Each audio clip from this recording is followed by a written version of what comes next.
ये प्रणाम सभी लोगों को। मैं वैद्य अरविंद पाठक पुणे महाराष्ट्र से आप सभी लोगों का स्वागत करता हूँ। कृपया वीडियो ऑफ करिए। कृपया थोड़ा सा डिसिप्लिन मेंटेन रखिए। कोई कुछ भी आता है और कोई कुछ भी करता है।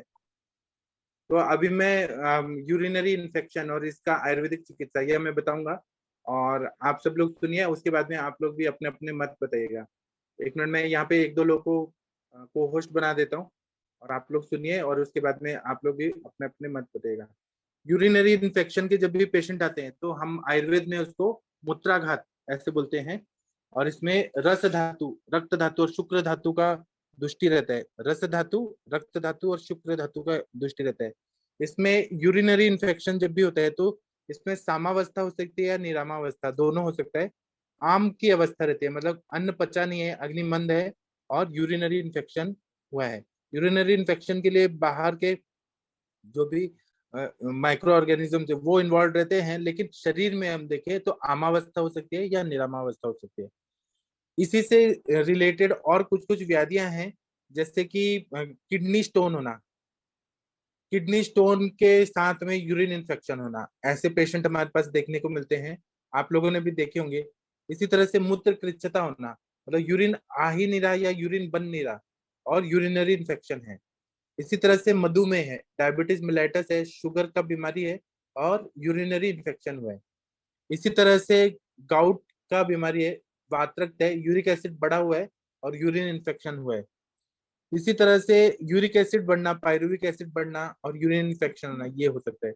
या फिर गुप्त रोग होते हैं, सेक्सुअली ट्रांसमिटेड डिजीजेस, जैसे सिफिलिस है, गोनोरिया है, या फिर और भी जो गुप्त रोग हैं वह हो सकते हैं। फिरंग है, वह हो सकता है। उपदंश है, वह हो सकता है।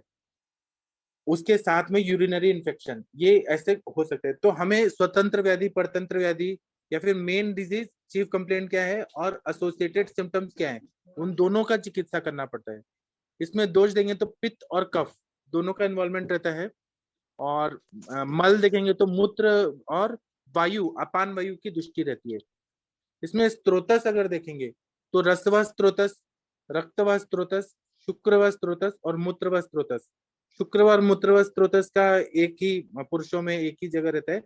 तो एनाटोमिकली इसलिए शुक्रव स्त्रोतस की दृष्टि से भी यूरिनरी इन्फेक्शन होता है, या मूत्रव स्त्रोतस की दृष्टि से होता है। रस धातु की दृष्टि से और स्त्रोतस की दृष्टि से होता है, रक्तव स्त्रोतस की दृष्टि से होता है। इसमें एनाटोमिकली देखें तो यूरेथ्रा और किडनीज, कभी कभी पाइलोनेफ्राइटिस तक, इतना ज्यादा मतलब नेफ्रॉन्स तक, वहां पे नेफ्राइटिस तक इन्फेक्शन चला जाता है। अब मतलब यूटीआई जो बोलते हैं, यूरिनरी ट्रैक्ट इन्फेक्शन, पूरा यूरेथ्रा से इन्फेक्शन जाके पूरा किडनीज तक इन्फेक्शन हो सकता है। इसमें संबंधित अवयव आयुर्वेद के दृष्टिकोण से पक्वाशय, इसको मानना चाहिए, क्योंकि आयुर्वेद के हिसाब से पक्वाशय में ही मूत्र की उत्पत्ति होती है। तो कैसे भी हमें चिकित्सा जब हम लोग देखते हैं आयुर्वेद के दृष्टिकोण से, तो पेशेंट को बिना किसी कारण से यूरिन होना चाहिए। ये पहला है यूरिनरी इन्फेक्शन को चिकित्सा करने के लिए। दूसरा है कि बर्निंग नहीं होना चाहिए, बर्निंग मिक्चुरेशन नहीं होना चाहिए। और खुल के पेशाब, खुल के यूरिन, खुल के यूरिन हो, मूत्र प्रवृत्ति हो, इसका तरफ से हमें चिकित्सा करना है। मतलब ये अगर हम लोग क्लिनिकली इन चीजों पे ध्यान दें तो हम ज्यादा चिकित्सा अच्छा कर सकते हैं। सिम्टोमेटिकली ये रिलीफ मिल सकता है। तो अभी क्या होता है कि पेशेंट हमारे पास आते हैं तो बोलते हैं कि हमको ना दिन भर यूरिन करते हैं तो हमें जलन होती है, बहुत ज्यादा बर्निंग होता है। और स्त्रियों और पुरुषों दोनों में प्रॉब्लम हो रही है। स्त्रियों में तो पब्लिक टॉयलेट यूज किया जाता है, तो वहां पे आजकल तो अच्छा हो गया है मोदी जी की वजह से, लेकिन पहले कैसा था कि पब्लिक टॉयलेट यूज किया और वहां से यूरिन इन्फेक्शन तुरंत हो जाता है। पुरुषों का भी यूरिन इन्फेक्शन बाहर पब्लिक टॉयलेट यूज करने से हो जाता है। तो लोग क्या करते हैं कि जो यूरिनल्स रहते हैं ना बाहर, जो हमारे सिटी में रहते हैं, वहां पे शराब पी के और वहां बॉटल डाला रहता है, गंदगी रहता है, क्लीनलीनेस नहीं रहता है, अनहाइजीनिक रहता है। वहां इतना गंदा स्मेल आता है। ये आप लोगों को भी अनुभव हुआ होगा। इंडिया में लोग ने उतने ज्यादा एजुकेटेड हैं, लेकिन एजुकेटेड होके भी उतने अवेयर नहीं है कि ये सब से इन्फेक्शन से बचाना है। दूसरा एक और कारण होता है कि पानी कम पीना। अगर धूप में बहुत ज्यादा घूमे और पानी कम पी रहे हैं तो उसकी वजह से भी यूरिन इन्फेक्शन होता है। बहुत ज्यादा जलन होती है, बहुत ज्यादा बर्निंग होता है, और ऐसे टिप टिप ऐसे गिरता है और पेशेंट ऐसे अकड़ जाता है और येलोइश यूरिन होता है, बहुत जलन होती है। कभी कभी ब्लड भी आता है, ऐसा मैंने अपने प्रैक्टिस में देखा है। तो हमें अंशांश कल्पना से यूरिनरी इन्फेक्शन को पढ़ना और समझना चाहिए। उसी तरह से मल और मूत्र के विकार जो हैं, तो जो मल संबंधित विकार हैं कि पेशेंट का कॉन्स्टिपेशन है, रात्रि जागरण है, चाय बहुत ज्यादा पिया है, चाय कॉफी पिया है, बीड़ी सिगरेट पिया है बहुत ज्यादा, अल्कोहल पिया है, तो उसमें पहले तो हम मल संबंधित कोई भी इसमें विकृति होती है उसको तो हम लोग आराम से उस पे कर सकते हैं कि एक तो हेतु बंद करते हैं और अनुलोमन करने वाला, पेट साफ करने वाली दवाइयां दिया जाता है, तो वो बहुत इजी हो जाता है।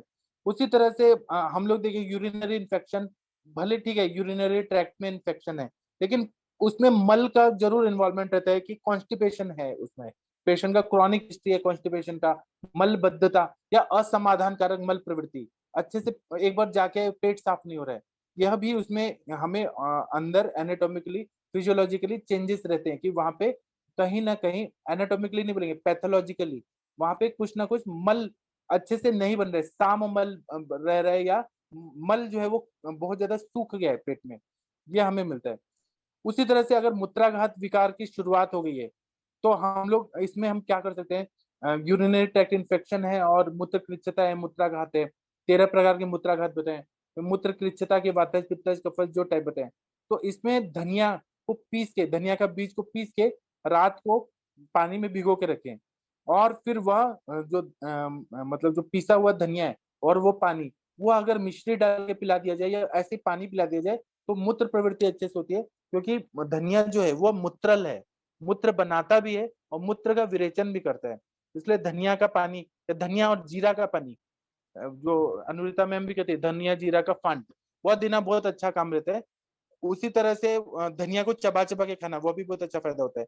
इसी तरह से तुरंत ही आराम चाहिए, इमीडिएट आराम चाहिए, तो नारियल पानी जो रहता है वह तुरंत इमीडिएट फायदा करता है, या गन्ने का रस है वह इमीडिएट फायदा करता है, या फिर तंडुलोदक है, चावल को भिगो के, 50 ग्राम चावल को भिगो के धो के और 1 लीटर पानी में भिगो के रखिए, और वह 2-3 घंटे के बाद जब फूल जाए चावल, उसमें मिश्री डाल के वो पिलाएं, तो तुरंत ही इमीडिएट ही फायदा हो जाता है।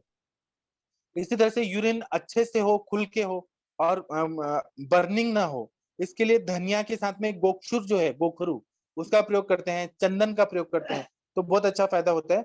और सारीवा चूर्ण अगर है, मूत्राघात जैसी बीमारी है कि उसमें यूरिन बन रहा है लेकिन निकल नहीं पा रहा है, मूत्राघात ऐसा है, तो सारीवा का चूर्ण देने से बहुत अच्छा फायदा होता है। उसी तरह से कभी कभी यूरिक एसिड बढ़ गया है, यूरिक एसिड बढ़ने से गाउट ऐसा कंडीशन आ रहा है और बर्निंग भी हो रहा है, ऐसा हमारे पास बहुत पेशेंट आते हैं जो बहुत ज्यादा हाई प्रोटीन डाइट कर रहे हैं, उनको यूरिक एसिड बढ़ जाता है और उनका अग्निमांद्यता भी रहती है, तो गोक्षुर आदि गुगुल है, चंदन आदि वटी है, रसायन चूर्ण है, फिर ये सारिवा का चूर्ण है, चंद्र प्रभावटी है, उसी तरह से अम्ल पित्तांतक वटी है, यह देने से फिर और दवाइयों में कैशोर गुगुल जो है वो यूरिक एसिड को कम करने के लिए बहुत अच्छा दवाई है। फिर तिक्तक क्षीर बस्ती, तो पटोल गुड़ुची, फिर पटोल गुड़ुची यष्टि मधु और किरातिक्त, इसको उबाल के दूध में शीरपाक की तरफ पका के, और हम कोई भी गोक्षुर घृत या महातिक्त घृत इसको डाल के बस्ती दे दें, तो यह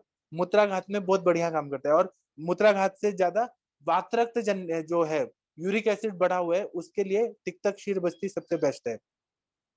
इसी तरह से गोक्षुर का प्रयोग करते हैं, धनिया का प्रयोग करते हैं, आंवला का चूर्ण का प्रयोग करने से बहुत अच्छा फायदा होता है। इसी तरह से पेशेंट को हमें नमकीन चीजें, नमक वाली चीजें बंद करना है, खट्टी चीजें बंद करना है, फिर कसैली चीजें जो भी कषाय रसात्मक द्रव्य वो बंद करना है। और दूसरा क्या है कि कटु रसात्मक, बहुत ज्यादा गरम मसाले वाला नॉनवेज वगैरह जिसको खाने से यूरिन में बर्निंग हो रहा है, वो बंद करना है। और तक्र जो है, जिसको हम लस्सी बोलेंगे, छाछ मतलब नमकीन लस्सी जो रहता है, दही 1 भाग 2 लीटर पानी, उसको पतला करके और छान के उसमें जीरा भून के डाले, काला नमक डाले, और वह अगर तक्र पिए या चीनी डाल के लस्सी पिए, तो वह बहुत बढ़िया काम करता है। उसी तरह से इससे तुरंत इमीडिएट फायदा करता है। या फिर पेशेंट नॉन डायबिटिक है, तो रूह अफ़ज़ा शरबत अगर पिला दे, तो रूह अफ़ज़ा शरबत भर पेट पिला दे, तो उससे यूरिन होता है, पेशेंट को फायदा। और उसको और अच्छा करना है तो चंद्र प्रभावटी या गोक्षरादि गुगुल के साथ रूह अफ़ज़ा शरबत पिला दे, तो पेशेंट को तुरंत ही इमीडिएट ही यूरिन इन्फेक्शन में आराम पड़ जाता है। इसी तरह से हमारे सर लोगों ने बोला है कि अगर यूरिन इन्फेक्शन है, बर्निंग बहुत ज्यादा हो रहा है, तो आप कोई भी तिक्त रसात्मक द्रव्य जैसे नीम है, पटोल है, फिर कुटज है, नीम की छाल है, इन सब का कोई भी मिश्रण को आप गन्ने के रस के साथ पिला दीजिए। इमीडिएट पित्त का शमन होता है और पेशेंट को इमीडिएट ही फायदा हो जाता है।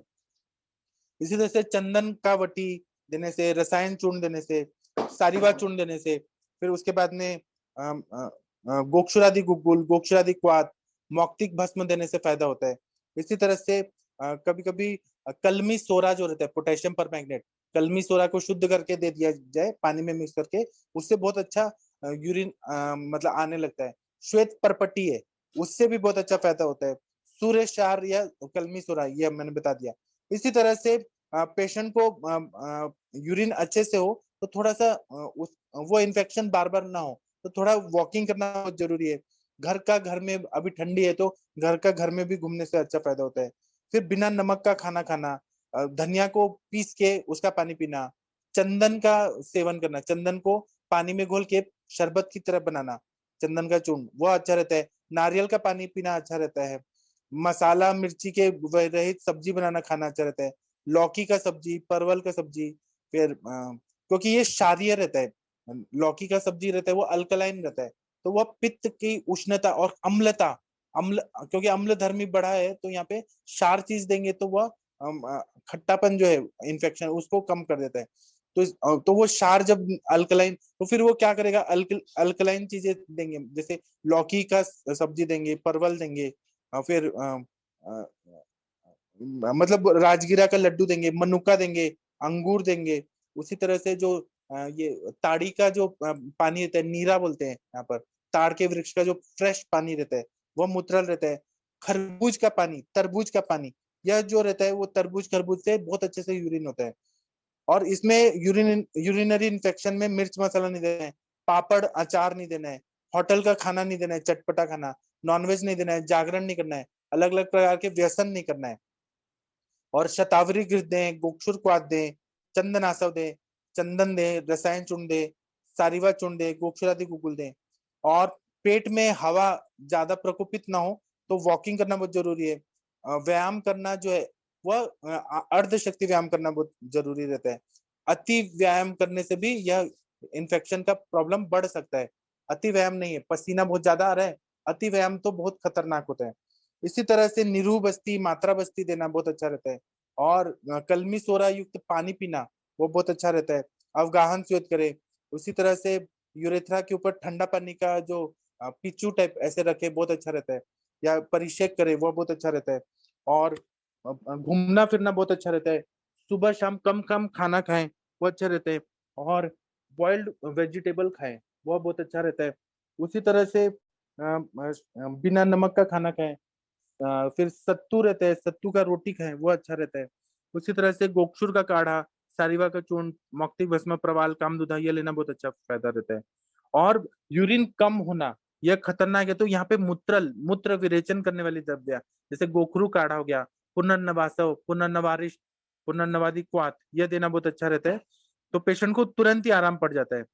और अगर और क्या करना है कि कभी कभी यूरेथ्रा के आगे एक गांठ जैसी बन जाती है, मूंगफली की तरह गांठ मिल जाती है, तो क्या करना है ऐसे कंडीशन में, मतलब जहां यूरेथ्रा का स्टार्टिंग होता है वहां पर भी बहुत तकलीफ होने लगती है, ये इन्फेक्शन ज्यादा होने की वजह से, तो स्त्रियों में या पुरुषों में। तो क्या करना है कि जितना मूंगफली होता है ना, उतना कलमी सोरा लेना, पानी में घोल के और तुरंत पिला देना है। तुरंत ही पेशेंट को आराम मिल जाता है, आधे घंटे में आराम मिल जाता है। और दूसरा क्या है कि स्त्रियों का यूरिनरी ट्रैक्ट इन्फेक्शन और पुरुषों का इसमें थोड़ा डिफरेंट है, तो वहां पे हाइजीन रखना स्त्रियों के लिए बहुत जरूरी होता है। बाकी आप लोग का कोई अनुभव है तो आप लोग बता सकते हैं, यूरिनरी इन्फेक्शन में आप लोगों ने किस तरह से मैनेज किया, कृपया आप लोग बताइए। डॉक्टर शशि मैम, आप कुछ बताना चाहेंगी? Good evening sir. हाँ, हाँ यूटीआई जी। के मतलब जो है यूरिनरी ट्रैक्ट इन्फेक्शंस के एलोपैथी में भी ट्रीट करते थे, तो एलोपैथी में तो सिर्फ एल्कासिप वगैरह देते हैं और नाइट्रोफिरनटोइन वगैरह देते थे, जब बहुत पहले की बात है। और ऐसे में जब पेशेंट आता है तो जैसे आपने सारी चीजें बताई कि ऑयली स्पाइसी मना करते हैं, तो वो तो मैं सबसे पहले मना कर देती हूँ। मैं तो बोल देती हूँ एक हफ्ते तक आपको बिल्कुल सादा खाना खाना है, मिर्ची मसाला कुछ भी नहीं चलेगा। और फिर ये चंद्रप्रभा बटी या गुशरात गुगलू इस तरह की चीजें चलाते हैं। ये आपने दो जो चीजें बताई जैसे तंडुलोदक वगैरह, मेरे पास एक पेशेंट आई थी, उसको इमीडिएट देना था, कुछ था नहीं मेरे पास मेडिसिन खास करके, और दुकानें सारी बंद हो चुकी थी। तो धनिया वनिया का पानी जैसे होता है ना कि दिमाग में तुरंत नहीं आता कि ये कर दो, या अभी आपने बोला नीम वाला, तो अब मैं जैसे कई बार होता है कि तुरंत देना है तो वहां पर वो चीजें आई। अदरवाइज तो मेनली एल्का सिप, नीरी टैबलेट वगैरह, इन सब सारी चीजों से ही काम चल जाता है।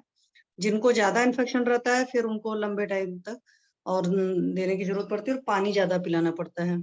तो इतने भर में पेशेंट ठीक हो जाते हैं, अनटिल अनलेस कि अंदर काफी तकलीफ ना हो या पीआईडी वाईडी की प्रॉब्लम रहती ना हो पहले। मेल वाले पेशेंट मेरे पास यूटीआई के सर नहीं आए हैं, फीमेल बड़े आराम से ट्रीट हो जाती है। कभी काल को प्रॉब्लम आती है, जैसे कुछ पेशेंट्स होती हैं एलोपैथी भी लंबा खा लेती हैं, और उसके बावजूद आराम नहीं आता, तो उनको क्या रहता है परहेज तो वो लोग कुछ बताते नहीं है, थोड़ा बहुत तो कहते हैं भाई वो नहीं मिर्ची मसाला खाना है, बट पेशेंट खाना वाना खाते रहता है। तो अगर ग्रहणी दृष्टि ज्यादा रहती तब यूटीआई ठीक होने में टाइम लगता है। अदरवाइज सिंपल इन्फेक्शन अगर कहीं से गेन किया है, सिर्फ बर्निंग फील हो रही है, तो कवर हो जाता है चंद्रप्रभावती या कुक्षराज गुग्गुलू। कई बार त्रिवंग भस्म बहुत बढ़िया काम करती है। जैसे ओल्ड एज की मेरी एक पेशेंट थी, डायबिटिक भी थी मैडम, और मतलब ये शायद 70 थी। तो उनके केस में क्या था कि यूटीआई का ट्रीटमेंट वो लोग ले रहे थे, बट कहीं से भी उनको आराम नहीं आ रहा था। तो उनको मैंने त्रिफला, त्रिवंग भस्म, ये सब सारी चीजें चलाई थी, गुड़ची भी चलाई थी।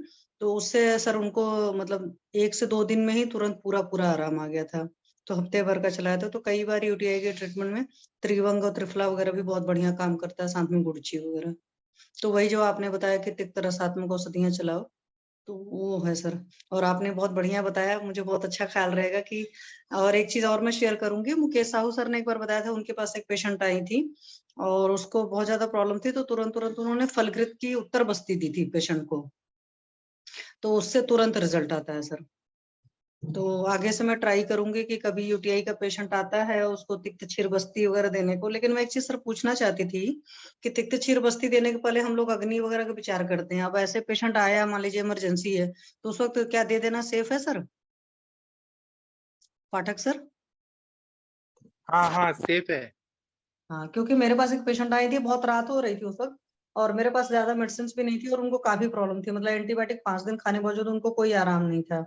तो अभी जब आपने बताई, तो मात्रा बस्ती वगैरह भी सारी चीजें बताई, तो जैसे मात्रा बस्ती अगर देना हो, तो मैं ये सोच रही थी, ये पित्त प्रधान है, तो इसमें चंदन बला, लाक्षादी तेल वगैरह ज्यादा यूज करना है, या क्षीरबला? तो क्या क्षीरबला सुखोष्ण करके देंगे कि बस ऐसे हल्का सा गर्म करके देंगे, ये चीजें मैं सोच रही थी। और क्या मात्रा बस्ती दे, मतलब कि प्रॉपर उत्तर बस्ती देनी है, गर्भ क्यों उत्तराशय उत्तर या? बस्ती देंगे? वहां इन्फेक्शन है तो क्यों देंगे उत्तर बस्ती? डायरेक्ट बस्ती देना है ना, उससे भी फायदा होता है। चंदन बड़ा लाक्षादी तेल से भी हो जाता है जहाँ पे नहीं, जैसे वातज सर ने दिया मूत्रकृषिता था है। फलघृत की उत्तर बस्ती, इसलिए मैं पूछ रही हूँ एक्चुअली। उत्तर बस्ती पेशेंट ही नहीं अलाउ करेंगे अगर वहां पे इन्फेक्शन है तो। वो इतना ज्यादा ओके। बर्निंग होता है। अगर वातज टाइप है तो फिर वो ज्यादा अच्छा रहेगा कि ड्राइनेस है, मूत्रकृषिता है, तो वहां हम्म। पे तेल से स्नेहन हो जाता है, तो पेशेंट को आराम से यूरिन आने लगता है। अच्छा। उत्तर बस्ती ऐसे कंडीशन में दें कि पेशेंट अलाउ करे। जी सर। नहीं, होता तो है बहुत, क्योंकि एक बार मुझे याद है कि मुझे आज तक नहीं पता चला था कि क्यों हुआ था, अचानक मेरे को, हम देखो उसी बात से एक चीज और बहुत अच्छी सी याद आ गई, तुरंत रिलीफ आता है सर। तो उस वक्त मेरे को कॉलेज में पढ़ते थे तब हुआ था।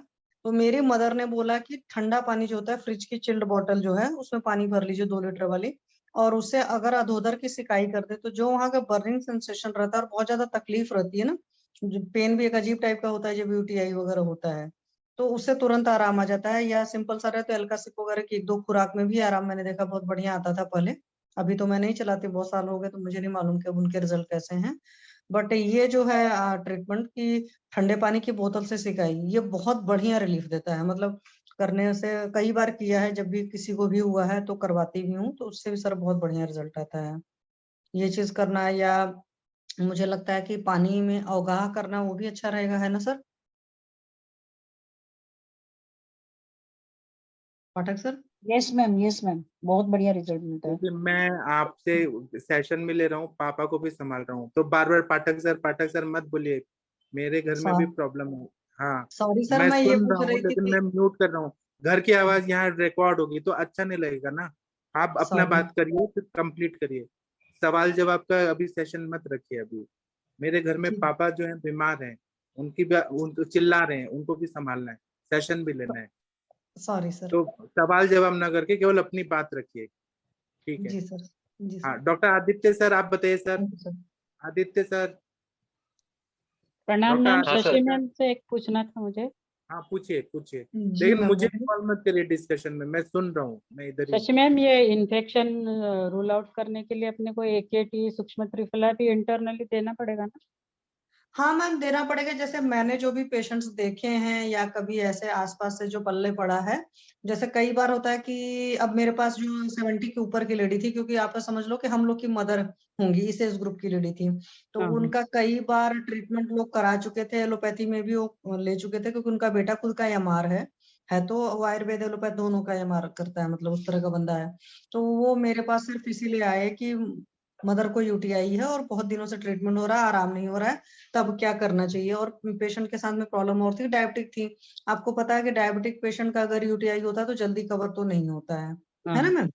हाँ। और ओल्ड एज में और भी प्रॉब्लम हो जाती है। और कई बार ओल्ड एज के जो पेशेंट्स होते हैं उनके साथ एक और प्रॉब्लम होती है ना, वो आपको देखने भी नहीं देते हैं कि इन्फेक्शन कैसा है। जैसे मैं आपको एक केस और बताती हूँ।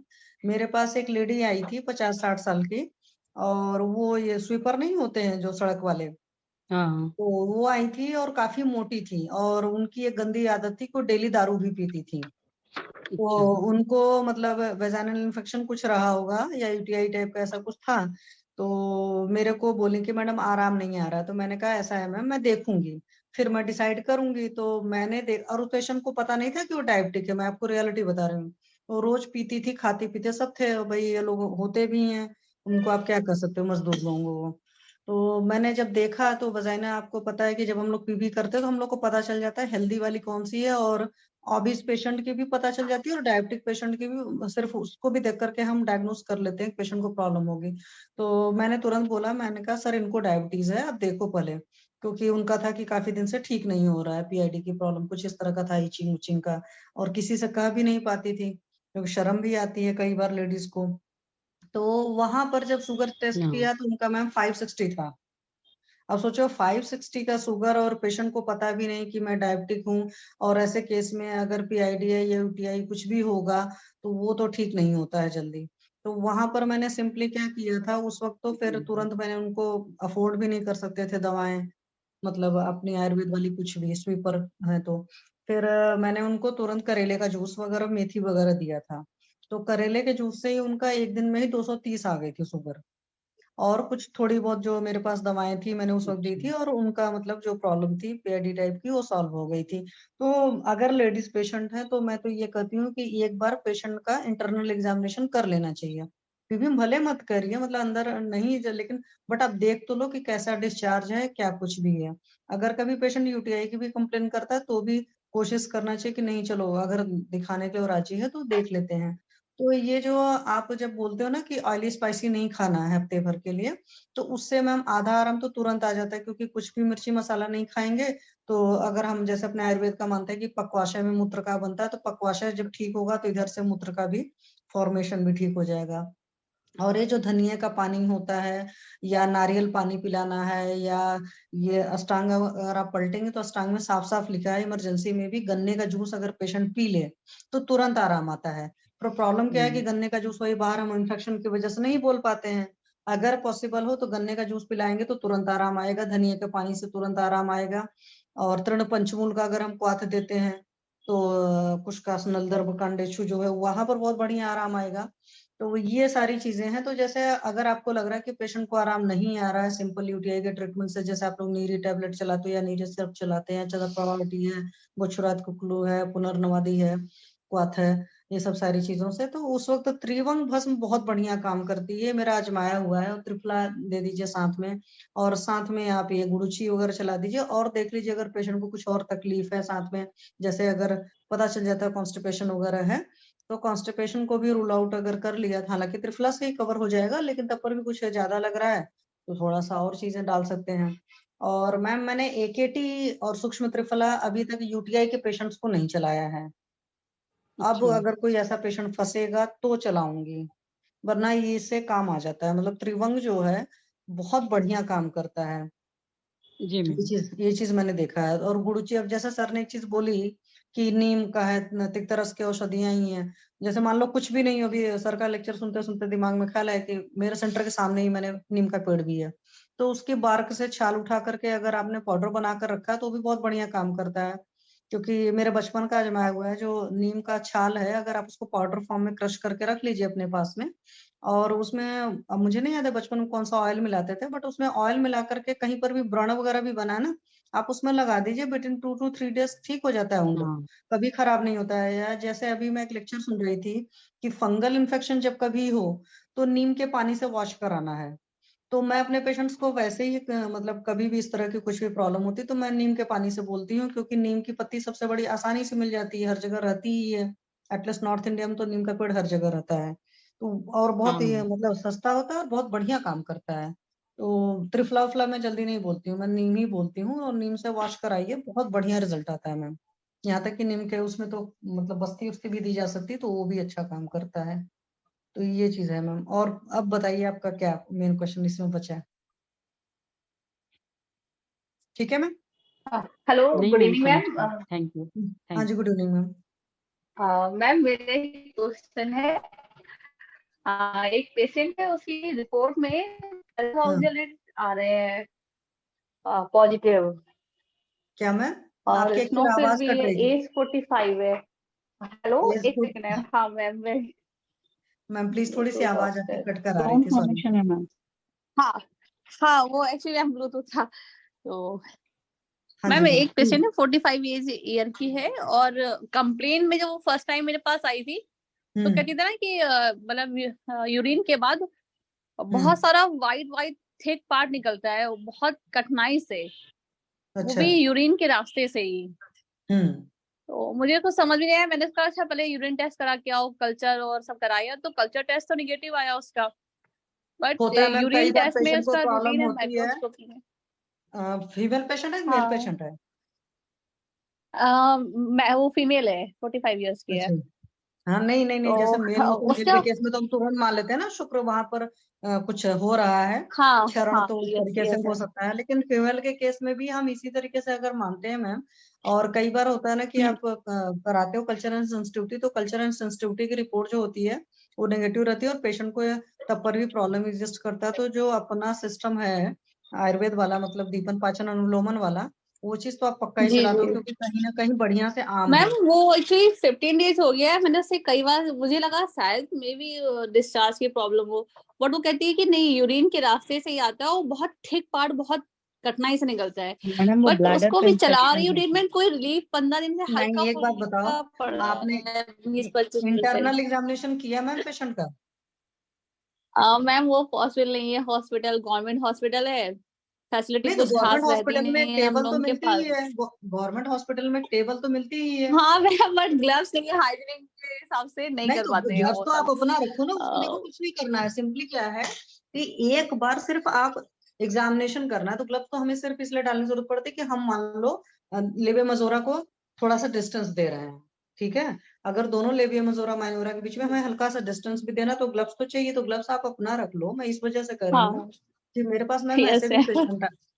नहीं, मैं आपको वजह बता रही हूँ, मेरा मैम बस एक्सपीरियंस है। ये बताना था कि कैल्शियम ऑक्सलेट जैसे डिस्चार्ज में आ रहा है रिपोर्ट पॉजिटिव रूटीन टेस्ट में, तो उसको क्या मतलब किस तरह से सोचेंगे क्या हो सकता हो, मैम ये क्योंकि काफी और कोई बड़ा टेस्ट तो इन्फेक्शन है, उसने मैं आपको कराया नहीं बता है। दूं। क्योंकि रीनल कैलकुलस जो फॉर्म होते हैं, तो रीनल ओके। कैलकुलस का जब बायोप्सी की जाती है, तो बायोप्सी में जब स्टोन आते हैं, तो स्टोन की क्वालिटी अगर आप देखो तो उसमें कैल्शियम ऑक्सलेट और एक कैल्शियम मोनोहाइड्रेट ऐसे करके उनके होते हैं, कंपाउंड होते हैं। इट मीन्स कि आप हाँ सिंपल सा अपनी हाँ, यस लैंग्वेज मैम में आती समझो है। तो उसकी जो दुष्टि है वो किडनी तक है पूरी, ठीक है? और आम आपको अच्छे से ओ, मिलेगा, एक तो आम का वो ठीक है। करा दीजिए। और देखना इसलिए जरूरी होता है ना कि कई बार मैम जब क्या चला तो दूँ?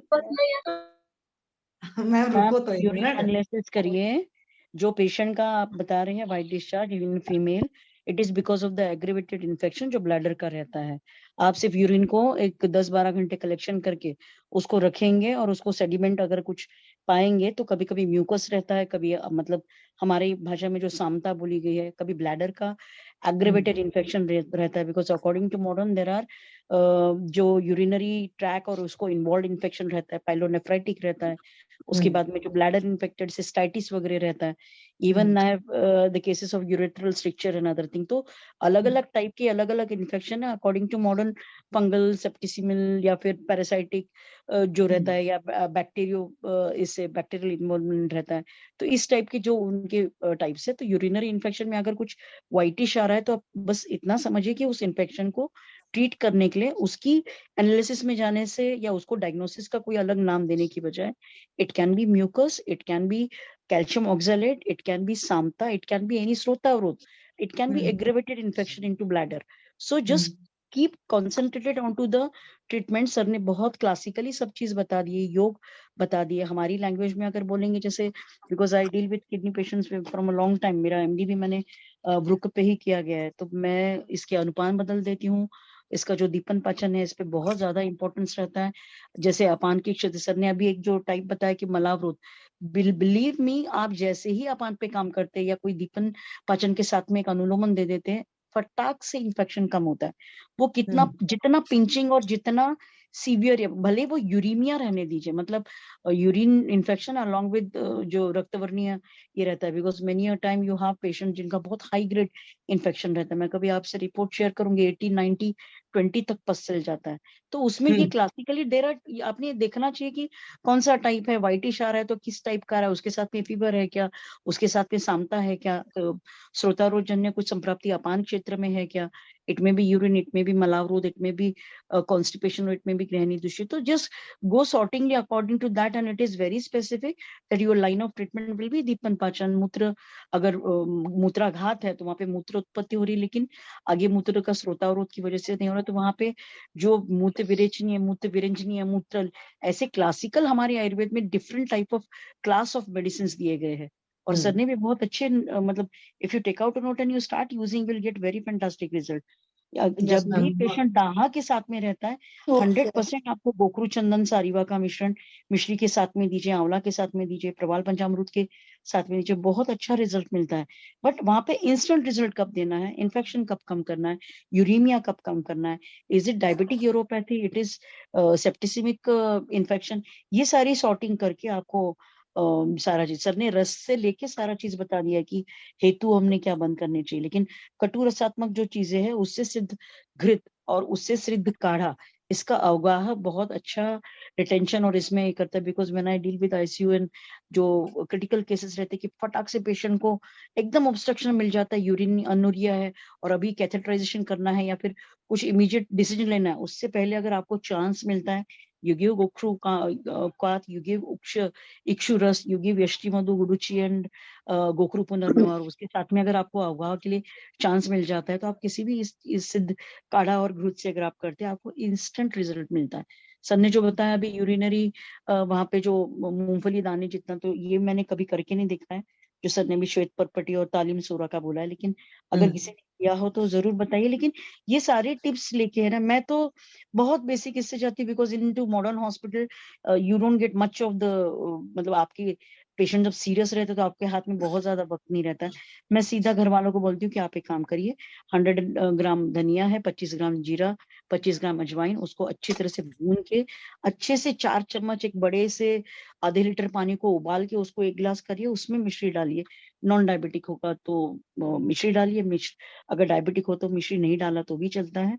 आई यूज, कभी मैं शहद देती हूँ या कभी मैं घृत मिला लेती हूँ।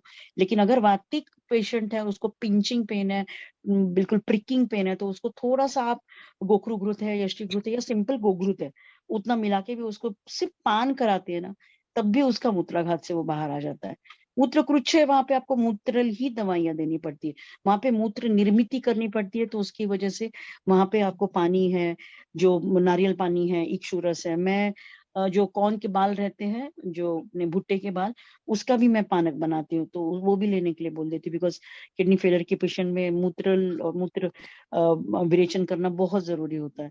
तो like this you just go on use it. Sir ने बताया स्रोतस, रसव, रक्तव, मूत्र इन्वॉल्व होते, बताया मेरा क्लासिकल प्रिपरेशन में यूरोनिल है तो मैं उसमें मूत्र व स्रोतस और शुक्र स्रोतस पे जो काम करते हैं उसके साथ में अगर आप रक्तपाचक, रसपाचक देते तो और अच्छा आपको रिजल्ट मिलता है, क्योंकि मूत्र निर्मित में फर्क गिरता है वहां पे, बिकॉज स्रोतस इन्वॉल्व है। तो like this you just sort it out, give the result. आप एलोपैथिक एंटीबायोटिक नॉरफ्लॉक्सासिन एंड ट्रिनिडाजोल से बहुत बढ़िया रिजल्ट देंगे, आईवी में मेट्रो एंड जो सलाइन लगाते हैं उससे बढ़िया रिजल्ट आप देंगे। Just take the case, give the result, no need to go into detail कि उसको कुछ लेबल ही लगना चाहिए या कुछ।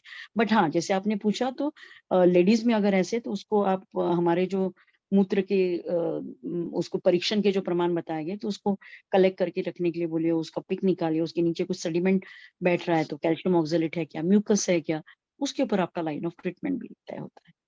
ठीक है, यस मैम, अनुरिता मैम ने बहुत बढ़िया बताया। Thank और Yes, मैम ma'am. वाकई हाँ, तो ऐसे ही होता है। मतलब मैं सिंपली तो ये कहना चाह रही थी कि एक्चुअल में जब कभी भी पेशेंट को इस तरह के कंप्लेन करते हैं, चाहे पीआईडी हो या चाहे कभी नहीं भी करते हैं ना, तो मेरी एक आदत है कि मैं कोशिश करती हूँ मैं पेशेंट को एक बार देखूं जरूर। जब आप उस एरिया को देख लेते हो ना तो आपको आइडिया लग जाता है। जैसे कल वो सीए वाली पेशेंट थी आदित्य सर की, एक्चुअली तो हॉस्पिटल में भीड़ इतनी होती है ना कि हम, हाँ, आप ट्राई करना, उससे आपके वैसे मैम रिजल्ट उसको अच्छे आने लीव तो लगेंगे। है, बट प्रॉपर ट्रीटमेंट नहीं समझ में आ रहा है कि मतलब क्योर 100% क्योर कब होगा, कितना टाइम लगेगा, तो वही तो क्योंकि मैम ने जो 15 बताया डेज ना, से वो आम का कह तो पाचन करिए। रहे कि कम तो हो गया है। आप दीपन पाचन हेलो, अनुलोमन कराइए मैम, बहुत जल्दी रिजल्ट आएगा। और जैसे हाँ, चरक में नहीं मैम वो तो महाकषाय मैंने जो है ना, दीपक पाचन के तो लिए, हाँ यस मैम, तो वो गाड़ी महाकषाय मास्टर जो वगैरह मूत्र सब दिया विरेचन हुआ है। में, मूत्र विरेचन, ये सारी चीजें यूज करो, आ जाएगा रिजल्ट। और इन्फेक्शन जब भी रहे, आप सिंपल सा वर्ड में समझिए, चाहे सर का ही चला ही तो एक ही आप सूक्ष्म त्रिफला। अभी तो सर ने मात्रा बस्ती के लिए भी बोला, सर ने तिक्तक्षीर बस्ती के लिए भी बोला, तो तिक्तक्षीर सुस्म बस्ती भी त्रिफला मैम यहाँ अवेलेबल नहीं है सीतापुर में, एक्चुअली यहाँ मैंने कई बार ट्राई किया है बट मिलता आप नहीं है। महाराष्ट्र की जो फार्मेसीज हैं उनसे मंगा लो, नहीं तो सर से मंगा लो। हाँ मैंने मैम बताया ये ना, कर आप सकती हो। त्रिवंग चला लो, आप त्रिवंग चला लीजिए, त्रिवंग के साथ त्रिफला चला दीजिए और हाँ गुरुचि चला त्रिवंग तो दीजिए। मैंने आज ऐड कर दिया है उस पेशेंट को, हाँ तो बाकी गोखरू वगैरह और जैसे चंद्रप्रावटी है, सूरशेखर रस है, ये सब तो लाइन ऑफ ट्रीटमेंट में चला रही, दाल मास्टर क्योर चला रही हूँ। हाँ तो त्रिवंग तो और आपको पता ही है कि शुक्र धातु पर काम करता है। शुक्र धातु का मतलब होता हाँ, है हीलिंग, है ना, सिंपल सा वर्ड से सोचिए। हम्म, तो वो बहुत बढ़िया काम करेगा। आप गुरुचि साथ में चला लो अपना, और देख लो पेशेंट की अग्नि को थोड़ा सा अच्छे से देख लीजिए। कई बार अगर पेशेंट नहीं ठीक रहा हो रहा था ना, तो अग्नि या आम का ही सारा वजह होता है। और मैम उसको लगभग इसमें कितना टाइम लग जाता होगा, 2-3 महीने तो मिनिमम आराम से खींच जाता होगा, मैम इन क्योंकि सब वो कह चीजों रही है में तो कि बहुत देखिए, हल्का कम हुआ है बट अभी भी है, तो मुझे आप लगा कि उसका 15-20 दिन हो खान तो गए। पान तो देखिए, मतलब आहार तो देखिए, कहाँ पर हेतु कुछ ना गड़बड़ होगा मैम। पेशेंट के जब रिजल्ट ओके, नहीं आते हैं तो उनका हेतु गड़बड़ होता है, वो हम लोग रूल आउट नहीं कर पाते हैं। जैसे अब हाँ बोला, कल आपने देखा था सीए के पेशेंट की जब हिस्ट्री ली जा रहे थे तो शुरुआत में कुछ भी कारण नहीं समझ में आ रहे थे, लग रहा था हाँ लगभग मैम कुछ मिस हो हेतु है गया ही था मेरा।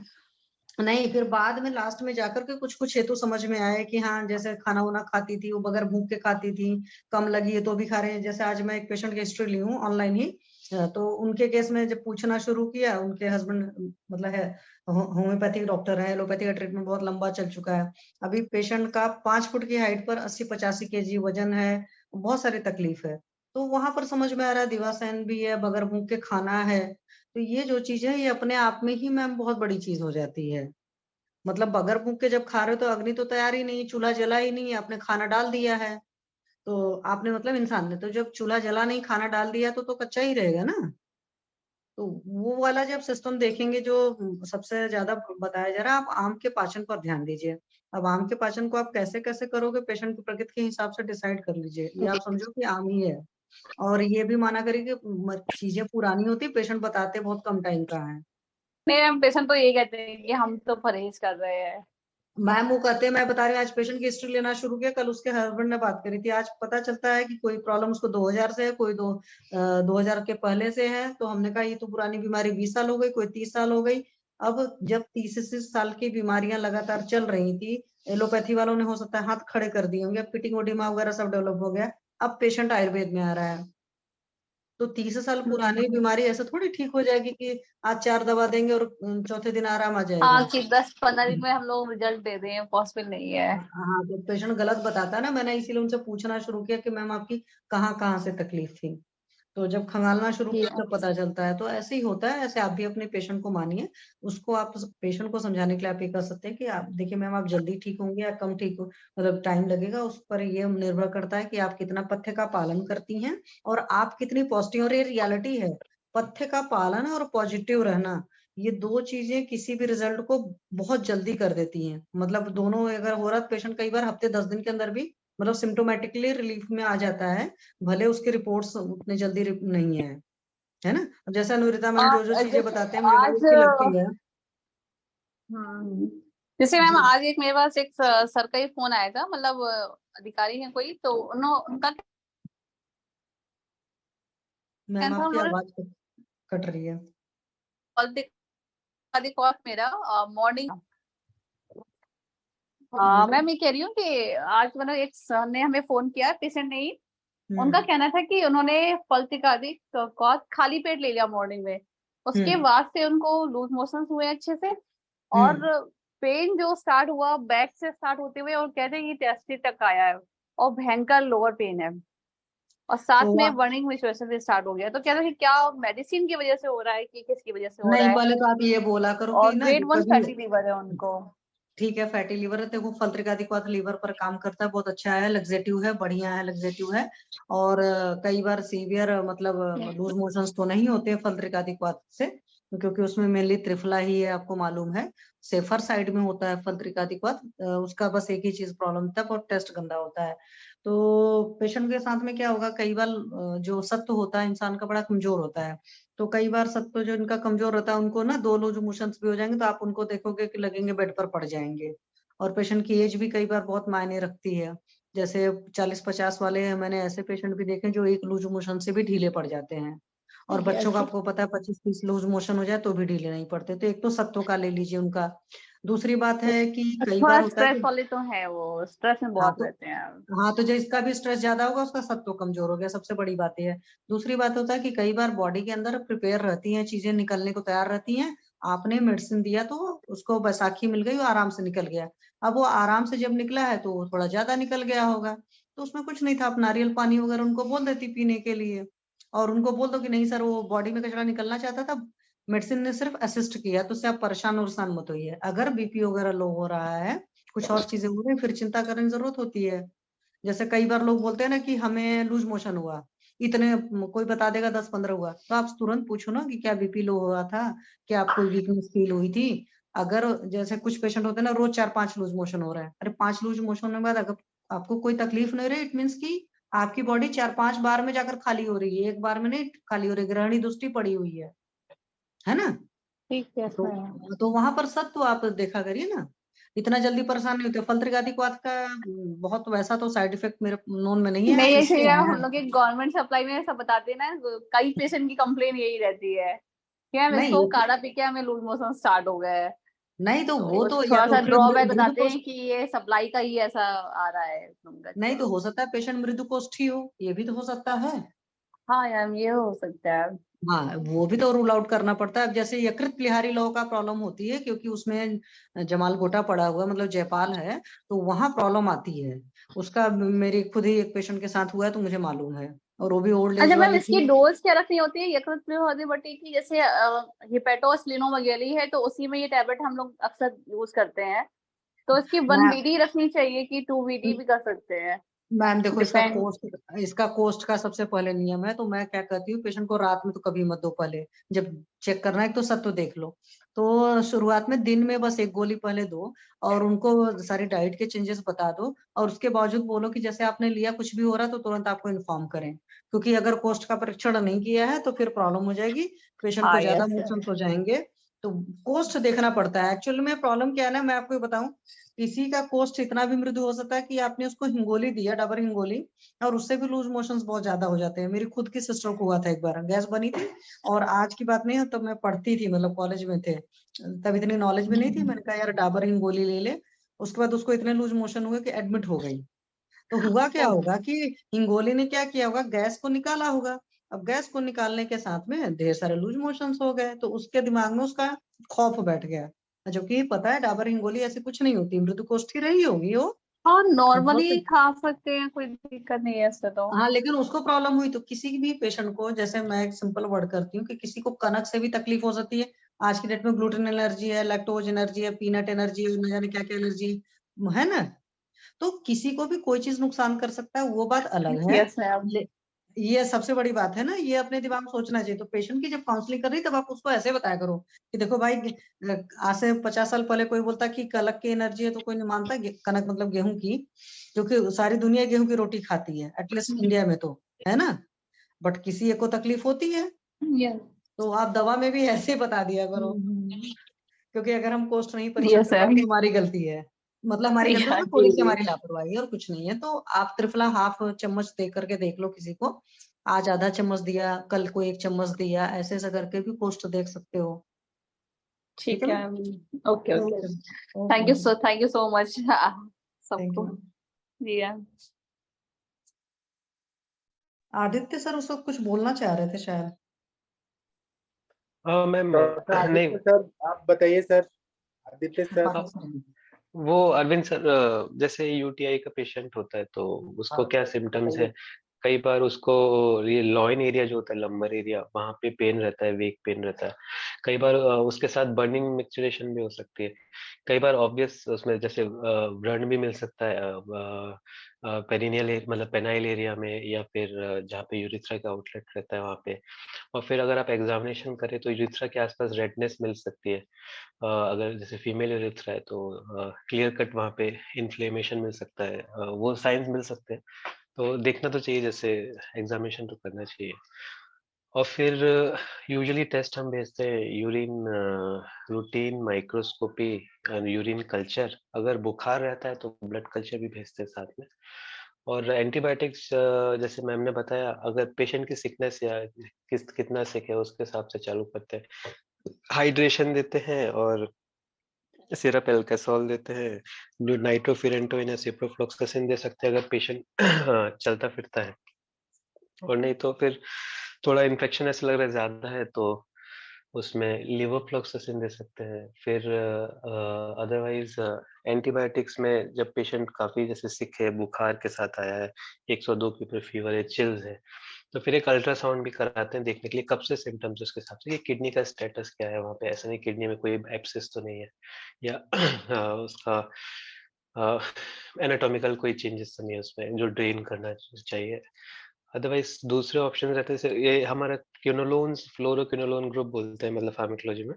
इसमें तो आपको ऐसे बताया सिप्रोफ्लोक्सासिन, लीवोफ्लोक्सासिन, ये सारी दवाई आती है। फिर उसके बाद अमीकासिन जेंटामाइसिन ग्रुप में आता है। अमीकासिन ये पेशाब में निकलता है, इसको भी दे सकते हैं, यूरिन में इसका एक्सक्रीशन होता है, वहां से वो उसको बैक्टीरिया को हटाते जाता है।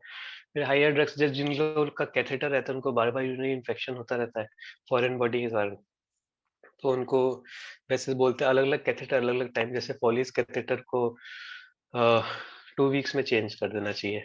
और अगर मतलब पॉलिस मतलब ये अपना ब्राउन रबर जो रहता है, और जो सिलिकॉन कैथेटर रहता है वो थोड़ा सा प्लास्टिक टाइप का, थोड़ा सिलिकॉन जैसे नली जैसा रहता है, ट्यूबिंग जैसा, ट्रांसपेरेंट जैसा, तो वो हम महीने भर रख सकते हैं, और 3 to 4 महीने भर भी रख सकते हैं। और उसके बाद फिर हायर ड्रग्स में मीरोपेनिम आता है।